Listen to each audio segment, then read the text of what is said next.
All right, young lady, I'm here. I'm outside. It is Saturday night. It's been one of those kind of days. I swear, I came outside and there hasn't been a car gone by for a half hour. I've been trying to get everything ready, light set up and all that jazz. I'm usually the guy that's in the gym with 2 and 3 cameras.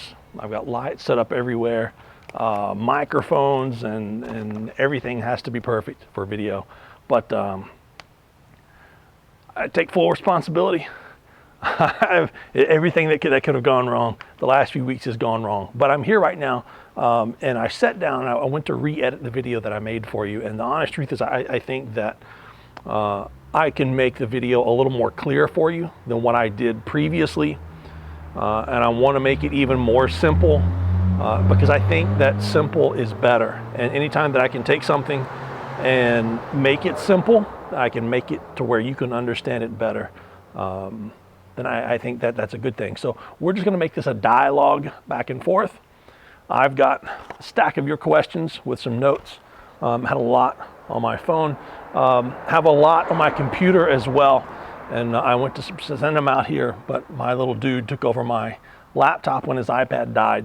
And I pretty much have everything that I need on the paper. I wasn't going to upset him. So I'm going to cover everything that I think that I can cover right off the bat. And this is going to be a dialogue back and forth. So you listen to everything that I have to say, and I expect you to have more questions as quickly as possible. And then probably give me a couple of days. And if this is okay with you, then I can take free time and do this a couple of times per week. And I would rather do this a couple of times per week at half-hour to 45-minute conversations, without a ton of editing, than I would a 1-hour video every other week. So let me know what you think, and we'll come to the right answer. As far as I'm concerned, this is week 0.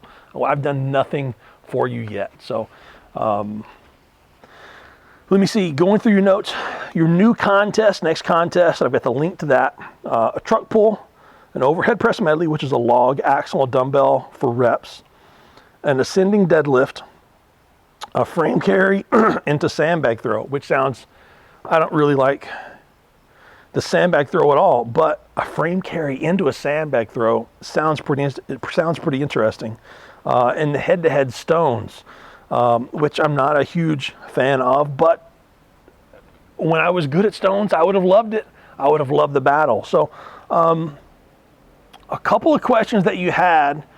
From what I'm understanding, every week you're doing overhead press work and stones. And I think that's a good choice. Those are the two things that they're going to have a great carryover to almost everything. And then you're either going to do the truck pull, which I'm assuming is a harness pull, or is it arm over arm? I'm assuming it's a harness pull. Or the frame and sandbag. So every week, overhead press and stones, I think that is great. And then every other week, you're either going to be doing the truck pull or the frame and sandbag. Let me see. And you're expecting that everyone is pretty much going to deadlift on their own. So rough thoughts on that. I think you can look at programming. The way I've been programming Strongman, especially, let's say the last year or so. And this is one reason why I think that it helps if your coach actually competes, because I've learned so much more the last couple of years when I've actually had to put myself on the line and get out there and compete rather than just putting other people out there on the line. What I found that helps me, there are times where I just need to go and just do the log and leave. But when I'm working with, let's say I'm working with one of the guys you see me with on Sunday, I'm working with them and they're doing the log press and I'm seeing, 3 big mistakes. Well, they get back in their car and like my big training partner, he comes by the house a couple times a week. We hang out, we talk every day. But Costis, the guy who posed to Shorty Strongman, lives in a different city, other side of the country. So I only see him on Sundays, and he has no access to any other Strongman equipment once he leaves here. So at that point, if I see a weakness, I need to address it right then and there, rather than to let it go another week. So I may take him He's got great leg drive. He's got great triceps, but he's got terrible shoulders. And he doesn't know how to drive into his upper back to make that press. Doesn't know how to use his chest. Doesn't have any upper chest that he can use for the log. So it's much better for me to take him in and do a secondary movement like incline log press with straight weight, or incline log press with the smallest bands that I have, just so he can get the feel of there's a little bit of a tension, tension pushing back on him.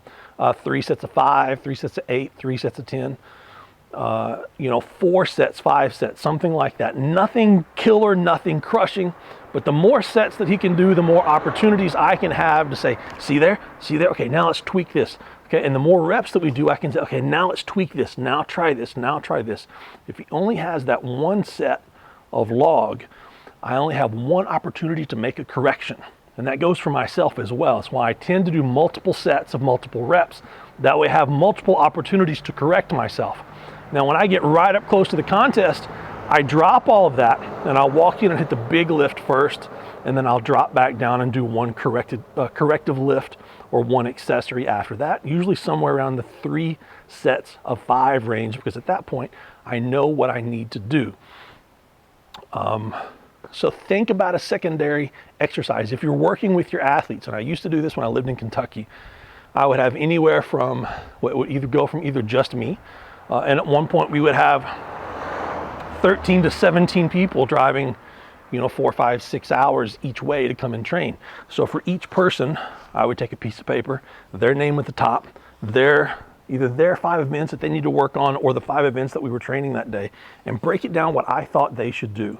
And that was one of the key things that I did that helped me become a much better coach at a very young age.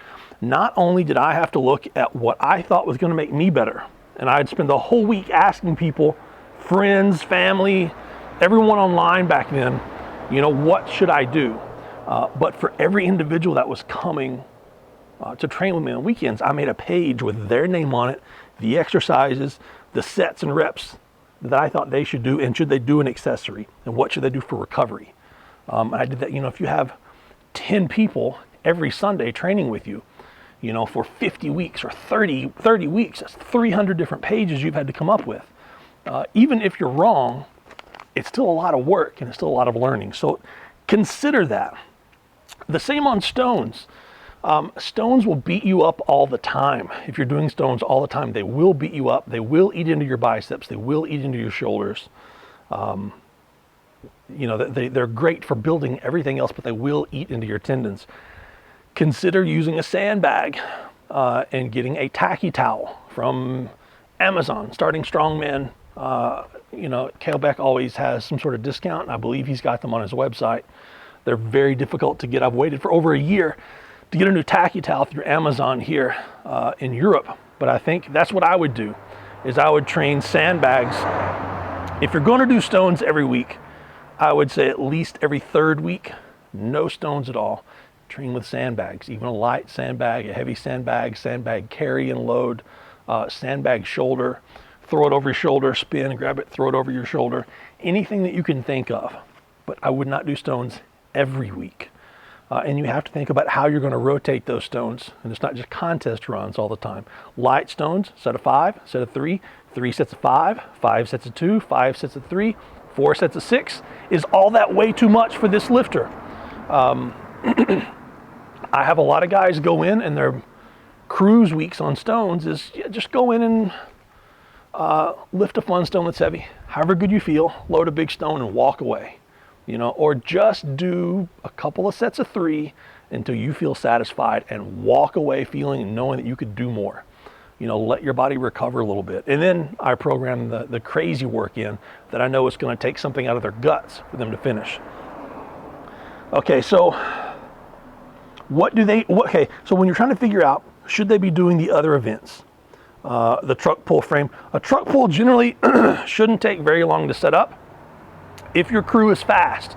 So if you have a truck ready to go, if you have the rope ready to go, the harness ready to go, everyone can at least make 1 run, maybe 2, really, really quick.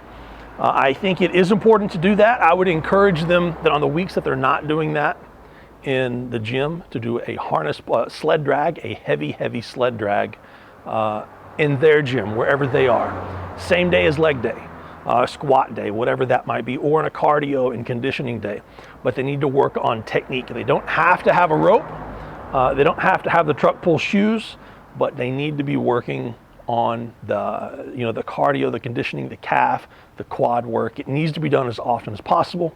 You will see a lot of top strongmen, if they know there's a harness pull event coming up in a contest, they will do, let's say 2 to 3 extreme, I mean something like where you have to go somewhere and borrow a fire engine, or you have to borrow a big semi truck, something absolutely crazy that takes a lot to set up. But other than that, they will do a truck pull, 2 trucks, a couple of trucks and a sled and a tire or whatever they can do a couple of times per week, because it's easy to set up. It's a lot of conditioning, works a lot of legs, and it's not killer on the back. The frame and sandbag, same type deal. Don't be afraid to train them separately. If somebody's really bad at the sandbag and the frame is beating up their back, like me, I absolutely love the frame, but the frame, the way it sets everything up on my body, and with all of the internal swelling that I have, and my belly is just like a pregnant woman's. Where my abs are completely split and ripped open, so they don't want to form and close. That's why you see me wearing a lot more belts and a lot more support gear now than I used to 5 to 10 years ago. So the frame, the position that it puts me in, it puts a lot of pressure on my spine, on my back, on my hips. But I'm good at it, but not all the time. So I have to limit that. So you can do a lot of things with just, okay, imagine the frame's here. Now you're going to run and then grab the sandbag and throw it, and work on the transition, because a lot of that, people are going to be lost in the transition if they're strong enough to make the frame. So don't be afraid to break those down in between. Don't be afraid to do those every minute on the minute type runs. Set up a light frame that's somewhere around 70-75% of contest weight, and a sandbag that they're not going to miss, because you don't want them to learn failure. You don't want any of them to learn failure. You want them to learn the proper technique, and you want them to learn how to make the lift. So 70-75% frame down, grab the sandbag, throw it over. Next person, immediately goes over and have everyone set a timer. Every minute on the minute, do one thing. Frame. The clock's still running. When the buzzer goes off, the minute's up, sandbag, and the next person's gone with the frame. Okay? And then that person, I don't care, you do something, whatever the next event is. Then they've got a whole minute after they threw the sandbag, put them on a sled, have them drag the sled back while person number 2 is throwing the sandbag. Person number 3 is doing the frame. Now person number 3 runs over here, it's his turn again, frame, the minute's up, sandbag, the minute's up, harness pull, or any kind of deadlift. I don't care. Be creative. Throw 2 sandbags. If the sandbag is the weakness, if you got 2 sandbags, frame, sandbag, sandbag. That's 3 minutes right there. I hope that makes some kind of sense. But you can't go wrong. You need to work on technique and not just strength. And technique is going to be key on that sandbag. Now with the sandbag, it does depend on how high the bar is. Like at Worlds, the bar was 15 and a half, and then I see them using like 12-foot bars at other competitions. I'm like, I don't know how people miss at 12 feet. I really don't. The difference between 14 and 15 and 15 and a half was huge, if we would have got to Worlds and they were 12-foot bars, we could have thrown 2 at a time. So it depends. All of your technique is going to depend, because we had to be set up, I, as well as everyone else, had to be set up the exact perfect spot, exact distance from the wall, or it wasn't going over. And then I saw at, USS Nationals, people set up like 5-10 feet away from where the bar is and just throwing it, because the bar was so short, you didn't have to be that close. So look at the height and have every individual practice the distance that they need to be. You need to constantly ask everyone, are you beat up? Are you worn out? What is worn out? Like with me, is my back worn out? Why is it worn out? It's worn out from the frame. If my back is killing me from the frame, it's not going to do me any good to do the frame twice a month. It's really, really not. And then do I really need to do the frame at 70%? Maybe 50% is much better to keep me from getting beat up. Stones, you can alternate bags over the stones. Training the medley, the frame carry sandbag, same type of thing. Don't be afraid of the every minute on the minute type work. For say 10 to 15 rounds, you want them to be able to make that last sandbag while having to concentrate on a 10th or 15th round when their lungs are burning and they have to make it when it's pressure. That's basically it. But you need, I suggest making something like this for every individual on paper. I'm a big fan of paper. Write their name, write down the events that you think they should do. Are they beat up? What do they need to work on? What accessory would you have them do to improve their log? So as soon as they finish the log, go do your accessory. Maybe it's collie presses, maybe it's Arnold presses, maybe it's a 3-board press with your log press grip for a max set of 8 to really burn the triceps. Maybe it's a 4 press, maybe it's incline log against bands. There are a lot of different things. You can do one thing to build your log press in 10 minutes while everyone else is finishing up. So have a plan for everyone to go do. Truck pull, same thing. If it doesn't take very long or if it's not included somewhere else, make sure to encourage them to do it middle of the week, even with a sled. The overhead press medley, how would I train that? We're going to cover this a little bit on the next page. You obviously want to know how every person is going to act under pressure, how they're going to do these pieces. Are they going to be able to do everything? Whatever your weakest link is, you do want to spend the most time on it, but you want to be able, I still think it's important to be able to walk through the log, axle, and dumbbell, even it's, set them all at 60%, 70%, 80%. I really think you can set up something like log at 80%, 2 reps, rest 2 minutes, move to axle at 80%, 2 reps, move to dumbbell, 80%, 2 reps, rest, then change everything to 90%, log, 90% for a single, rest 2 minutes, axle, 90% for a single, dumbbell, 90% for a single. And then after that, you should be able to analyze which one is whose weakness and then focus on their weakness. But there's nothing wrong with doing runs straight through log, axle, dumbbell. Let's do, all right, guys, we're going to all do a run through at 80% of contest weight. We're going to all do a run through at 90% contest weight.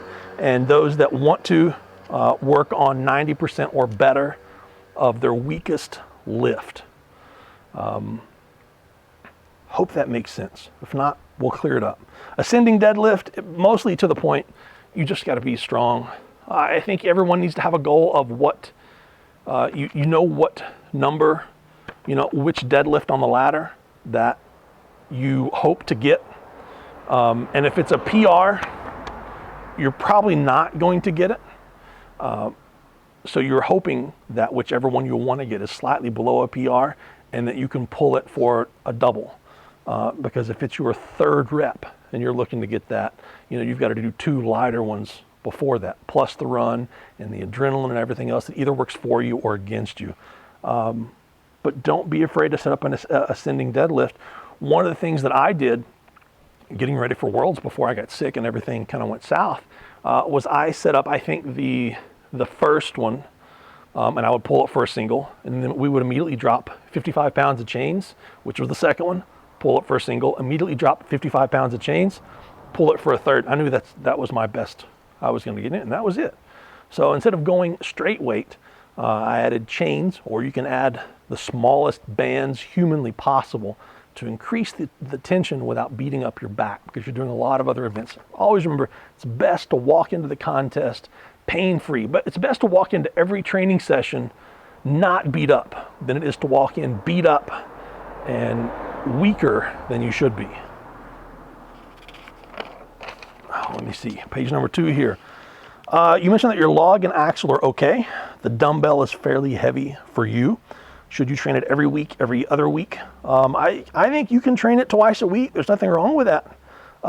The circus dumbbell should be a technical lift. If you're doing it correctly, it's not a, even, you can even bench press twice a week, but it's not just a strict shoulder press that rips into my shoulders, to be honest. My shoulders don't like to rotate. But if it's not a flexibility issue, you can dumbbell press 2 to 3 times per week. I can help you set that up, whether we want to do, you can do an AC/DC method, which is, well, let's load it up to somewhere around 70% of your best. When the AC/DC song starts, your time is on. Set it down as often as you want, and you keep going until the song is off. And we will establish somewhere at 65%, 70, and 75%. Go back and try to beat those. Also, 80% for 5 sets of 2 is always a great training session that you can do during the week as well as 90% for 3 to 5 singles. And you can go for a single. Make or miss, doesn't really matter, almost anytime you want to. But makes are almost always more important than the misses. It's always important to learn how to be a success. There are a couple things you can do. Collie presses. I will send you some photos and a video on that privately. Anything that's going to help you to work on that external rotation of that rear delt and shoulder. My arm doesn't like to rotate like that. Band pull aparts, you need to be able to do at least 300 a training session. A couple of different variations: overhand, under, elbows tucked, elbows wide, elbows supported. Lots of lats, rear delts, and face pulls, but not the normal standard face pulls that are here. But so, we can set you up on a bench and face pull to where it's like you're driving a chopper. These people are driving by wondering what the heck I'm doing in my front porch doing like that, but doing face pulls up like this, from out in front, full extension, into where the dumbbell would be, so you can get better extension. But I need to see video of you doing those. It could be a slight correction, but you can train those honestly as often as you want. It's just, how do you break this down into, because they're not really an event that you can say, okay, I'm going to train it and then I'm going to do 3 exercises to make it better, because then that's going to get you beat up. It's one of those things where you can warm up, nail it, and then the corrective exercises, like what we were just talking about, they don't beat you up either. They're soft exercises on the body and the central nervous system. You mentioned your dumbbell is huge. What should you practice? Practice everything. Practice absolutely everything. Unless you have the contest circus dumbbell, I think you have to practice absolutely everything you can. Strong is strong. So if you're good at your dumbbell or bad at your dumbbell, just get better, whatever you are. You've got yours. You've got machines, bands. You've got a kettlebell. Get stronger at all of them. Go in your rack and set up a light band. It's the one that's about 1 inch, mine are orange. I'll try to get you a video this week. Set up the light band from safety pin to safety pin in your rack, and then get up underneath it like you would for the one-arm dumbbell press, and just do 50 presses, strict presses. It's gonna set you on fire. And then switch hands and get whatever you can. That's comparable pain-wise to what you got with your good hand. And then try some with some leg drive, and then try to get 50 with leg drive and see if that works. But you've just got to get stronger with everything, and that's unless you have the exact contest implement, just getting stronger is going to be your best bet. Large diameter stones. You're working with someone that's going to have some larger diameter stones. I need a video. In general, nothing should change. You mentioned rolling it up. That's not a cue I would ever use, so I can't figure out what you mean by roll the stone up. So I need video. You stiff leg deadlift the stone from the ground to your knees, and then you don't roll the stone up your body. The stone is stuck to your upper chest, and you push your hips through and drive through from there. So I can't figure out how you mean roll it up. So get me video. Train with sandbags as well. Again, train with sandbags. If you're having issues with a stone, use a sandbag. Sometimes that'll fix the technical error. Your frame has harsh handles. You're training with a trap bar. what should you do? Will it have any kind of carryover? Same with the dumbbell. Develop relative bests. That's what I suggest for most of my clients and myself. If you don't have a frame, you only have a trap bar, establish what is normal for you and get better at that. Put tape on the handles. See if that changes anything. Everything does mine. Huge difference adding any kind of tape on the hand. My frame is completely slick with primer and then slick paint on top of that with no grip anything. So adding tape makes a world of difference. Try it with tape, get better at that. If it gets super heavy, if you're realizing that you're strong enough to do this, but your implement is not allowing you to do it well, put on a pair of straps and train it with straps every once in a while. Finish every training session with a set with straps. Once everything else is gone, put the straps on. I have a lot of guys that train with me that keep the straps on the frame. Once their grip is dead, then they put the straps on, then they go. The idea is progress and getting better. So you do whatever it takes to progress and get better. And once you've given it everything you've given it, do whatever it takes to get better after that. Using fat grips, I do like fat grips, but I don't think gripping things this size is going to have a great carryover to this size, unless you're having tendonitis. If you're having tendonitis, a lot of times a thick bar work will open up the forearm tendonitis and help improve that. So there's nothing wrong if you're doing frame anyway, and you've done 2 sets of heavy frame, or you've done your frame work to the point to where you're dead. Your athlete put on his straps and finished his set, because the worst thing is if you're doing every minute on the minute runs and the next guy is counting on you to make it all the way down to the end and you don't. That's bad. That's bad. Put the straps on and finish it. That's the way we are in training. Nobody goes halfway. No, here's some straps. You put the straps on and you finish this. I don't care if it takes, I'll wait 5 minutes. You finish this. I'm not going to move it for you. You had too much weight on there. You should have just left it. But that's the way we are. But after you've done all that, if you still need some grip work, put the fat grips on it and do it for a little bit of extra grip work. But I don't think it's going to have a huge carryover. But it's not going to kill you either. And they're fat grips. It's a great company, great people. Let me see. And having all of these things, developing the relative bests, the normal, the tape, the straps, and the fat grips, it's great ways to rotate intensity. Because if you're using fat grips, your back's not going to get killed that week.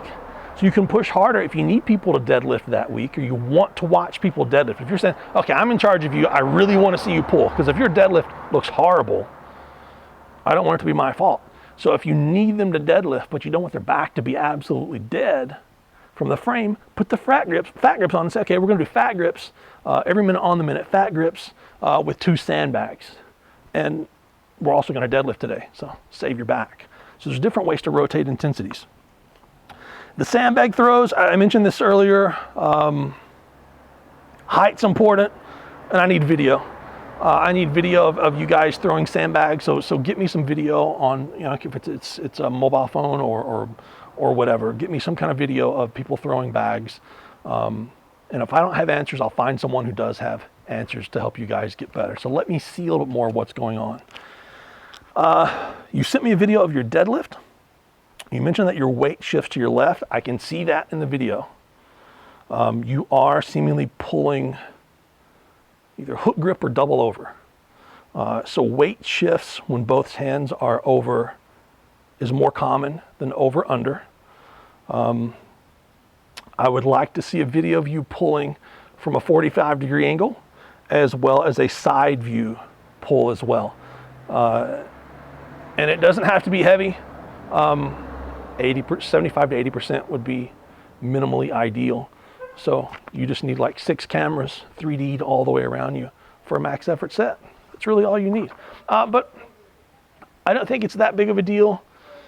I noticed that it looks from where you're at, your left foot's also maybe turned out a little bit more, but that could also be camera angle as well and shadows. I would like to see more video of that. And I would like to see you do some back extensions. I prefer the flat kind, but 45 degree will work. I prefer the flat, at least 2 sets of 10, if not 2 sets of 20, both legs at the same time. At least 2 sets of 10, maybe 20, one leg at a time. I'll send you some photos as well with the leg that's not hooked up. I want you to, it's going to go like your upper body's here, butt's here, knees here, foot going straight up. So I want you, and then you use your other leg for the back extension.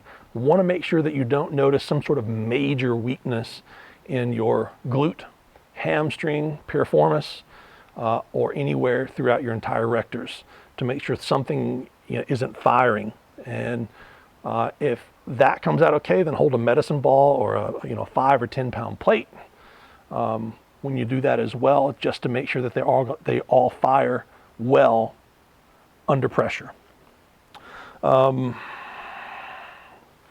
are a couple of other things, some stepping back lunges as well as some depth lunges we can look at as well, but mostly that is just assessment. I'll send you some photos and videos on how you can do those, just to see if you notice any major weaknesses through a hip, through a quad, through a hamstring, or just doing anything one-legged and you notice that you're really, really off balance when you're doing it. So anyway, that's 3 pages of notes, and I've condensed that down to like 30 minutes. So anyway, I need more information from you. I need more information from you. Get me video and get to work, and everything that you do, please send it to me. And I will work my butt off for you. You ask me more questions, and I will get you absolutely more answers. Really hope this helps. I'm gonna get inside, compress this video down to something that will upload in less than 2 days. And get me more info. Talk to you soon.